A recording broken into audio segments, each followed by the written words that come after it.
Power star Pawan Singh और ज्योति सिंह एक हो चुके हैं और उनके एक होने में इस वीडियो कॉल का बहुत बड़ा योगदान है। आपको बता दें कि इस वीडियो कॉल की वजह से ही ये दोनों एक हुए हैं। आपको ये भी बता देते हैं कि इन दोनों के रिलेशनशिप ने एक बहुत ही कड़वा दौर देखा है, लेकिन अब ये उम्मीद है कि इनके बीच ये प्यार की जो महक है ये बदस्तूर बनी रहेगी।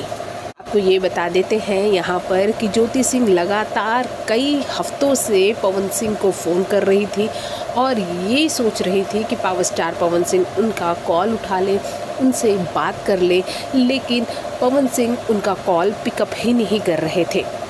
लेकिन जब पावर स्टार पवन सिंह ने ये देखा कि ज्योति सिंह लगातार कॉल किए जा रही हैं, तो ऐसे में उन्होंने ये वाला कॉल पिक किया और उनसे बात की। ये कॉल वीडियो कॉल था।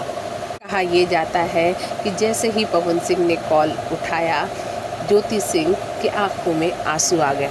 पवन सिंह ये देख न सके और उन्होंने कहा, अब घर वापस आ जाओ। बस पवन सिंह के ये कहने मात्र की देर थी कि ज्योति सिंह उनके घर उनसे मिलने पहुंच गई। भोजपुरी जगत की हॉट और मसालेदार गॉसिप के लिए हमें सब्सक्राइब करना बिल्कुल न भूलिए।